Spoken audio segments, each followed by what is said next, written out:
Break के बाद एक बार फिर से आपका स्वागत। और बड़ी खबर, राहुल गांधी के राम मंदिर की प्राण प्रतिष्ठा को लेकर जो बयान दिया था उस पर अब बवाल मच गया है। कई साधु संतों ने राहुल गांधी के बयान की निंदा की, आलोचना की, नाराजगी जताई। सबसे पहले आपको सुनवाते हैं राहुल गांधी ने क्या वो बयान दिया जिससे संत समाज और हिंदू समाज में नाराजगी है। अयोध्या में मंदिर खोला, वहां अदानी दिखे, अंबानी दिखे, अमिताभ बच्चन दिखे, बॉलीवुड पूरा दिख गया, मगर गरीब किसान एक नहीं दिखा आपको वहां पे। हिंदू सच है, इसीलिए तो अवधेश ने इनको पटका है। अवधेश वो है वहां का एमपी जो अयोध्या में जीता है, इसीलिए तो जीता है कि पूरा हिंदुस्तान देख रहा है। भैया आपने राम मंदिर खोला, सबसे पहले आपने राष्ट्रपति से कहा कि भैया आप आदिवासी हो, आप तो अंदर आ ही नहीं सकती, अलाउ नहीं है आपको। उसके बाद अमिताभ बच्चन को बुला लिया, अदानी को बुला लिया, अंबानी को बुला लिया, किसी एक मजदूर को नहीं आने दिया। आपने किसी बढ़ई को देखा, किसान को देखा, मजदूर को देखा? कोई नहीं। डांस गाना चल रहा है, प्रेस वाले हाय हाय हाय कर रहे हैं, नाच गाना चल रहा है, डांस चल रहा है। ये रियलिटी है आपकी। राहुल गांधी के बयान से अब हंगामा बरप गया है। अखिल भारतीय हिंदू महासभा के राष्ट्रीय अध्यक्ष स्वामी चक्रपाणी महाराज ने राहुल गांधी पर हमला किया। उन्होंने कहा कि राहुल गांधी अपने दिमाग का इलाज करवाएं। अयोध्या में जिसे वो डांस और गाना बता रहे हैं वो भगवान राम की भक्ति में गाया जाने वाला भजन कीर्तन है। कांग्रेस नेता राहुल गांधी बिना सिर पैर की बात करते हैं। वो ये बोल रहे हैं कि अयोध्या जी में अंबानी, अडानी, अमिताभ बच्चन को बुला लिया सरकार ने। जरा इनसे कोई पूछे, अरे भक्त तो भगवान के कोई भी हो सकता है, उसमें इस प्रकार से टिप्पणी करना हमें लगता है कि इनके मानसिक दिवालियापन को दिखाता है। आगे वो ये भी कह रहे हैं कि वहाँ मजदूर गरीब दिखाई नहीं दे रहा है, अब गाने चल रहे हैं, डांस चल रहे हैं। अरे भाई, वहाँ पे अब आपको कोई फावड़ा लेके दर्शन करने जाते हुए देखेंगे? आप तो कभी मंदिर गए नहीं है, मंदिर के संस्कार तो आपके अंदर है नहीं। जब भक्त जाते हैं तो अपने तरीके से जाते हैं, उसमें मजदूर भी होते हैं, उसमें हर प्रकार के लोग होते हैं, वहाँ सभी जाति वर्ग के, वहाँ कोई भेद थोड़े होता, वहाँ सब भगवान का भक्त होता है। लेकिन आपको आपकी निगाह सिर्फ अडानी पे है, अंबानी पे है।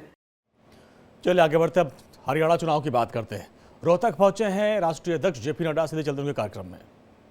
सबसे इफेक्टिव तो हरियाणा विधानसभा चुनाव को लेकर बीजेपी ने कमर कस ली है और बीजेपी के तमाम जो स्टार प्रचारक हैं वो हरियाणा में चुनाव प्रचार कर रहे हैं। राहुल गांधी के बयान पर वापस आते हैं जिसको लेकर विवाद मचा हुआ है और अब इसमें अखिल भारतीय अखाड़ा परिषद और मनसा देवी मंदिर ट्रस्ट के अध्यक्ष महंत रविंद्र पुरी ने भी अपनी नाराजगी जताई।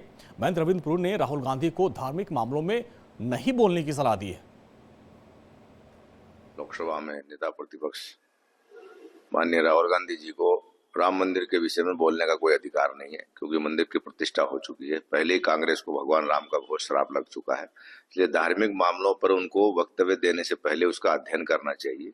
तो जिस प्रकार की भाषा वो चुनाव में बोल रहे हैं, इसमें चुनाव में कोई लाभ नहीं होने वाला है। और मेरा ये आग्रह रहेगा, भारतीय जनता पार्टी हो, समाजवादी पार्टी हो या कांग्रेस हो, इन तीनों को ही अब राम मंदिर के विषय में बोलना नहीं चाहिए। देश में सांप्रदायिक सौहार्द बना रहे, इसको बिगाड़ने की कोशिश नहीं करनी चाहिए। तो कांग्रेस नेता राहुल गांधी के राम मंदिर में प्राण प्रतिष्ठा के दौरान नाच गाने वाले बयान को लेकर रुपेंद्र प्रकाश महाजन ने तीखी प्रतिक्रिया दी है। महामंडलेश्वर रुपेंद्र प्रकाश महाजन ने कहा कि राहुल गांधी का बयान उनकी मानसिकता को दिखाता है।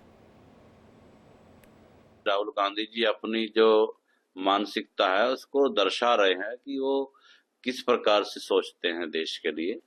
ये देश के लिए बहुत ऐतिहासिक क्षण था जिसका साक्षी होने का अवसर उनको भी प्राप्त हुआ, लेकिन उन्होंने दुर्भाग्य से इसे ठुकरा दिया है। और ये पहली बार नहीं हुआ, ऐसे अनेकों आयोजन हैं जिसमें कांग्रेस के द्वारा उसका बहिष्कार किया गया।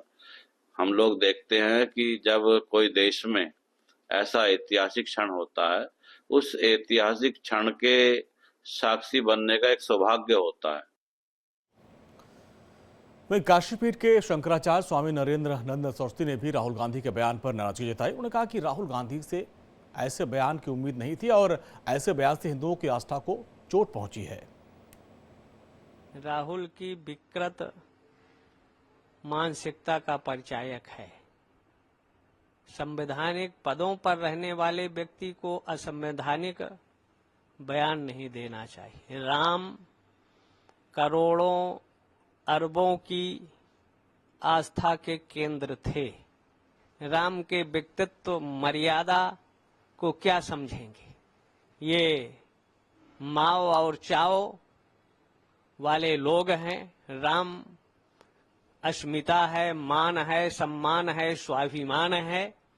और जहां तक देखा जाए तो ये परिषद वाले ज्यादा बताएंगे किसको दिया गया कि नहीं दिया गया, लेकिन हम लोगों के कोई ऐसा व्यक्ति नहीं और न कोई वहां नाच हुआ। जहां तक है राम की मर्यादा से शास्त्रीय संगीत या राम लीलाओं का मंचन किया गया है और रामलीला शुद्ध सात्विक और वो भारत में प्रतिवर्ष दशहरा तक के आश्विन में खेला जाता है, गांव-गांव, नगर-नगर में। तो ये देश राम का है, इसलिए रामलीलाएं होती है। वहीं राम कचहरी के चारों धाम के महंत शशिकांत दास ने राहुल गांधी के इस बयान की निंदा की और कहा कि ऐसे बयानों से उनको दूर रहना चाहिए। क्या कुछ कहा उन्होंने, आइए देखते हैं। निश्चित रूप से राहुल गांधी दिग्भ्रमित हो चुके हैं और ये कह लिया जाए सीधी भाषा में कि उनकी बुद्धि भ्रष्ट हो चुकी है।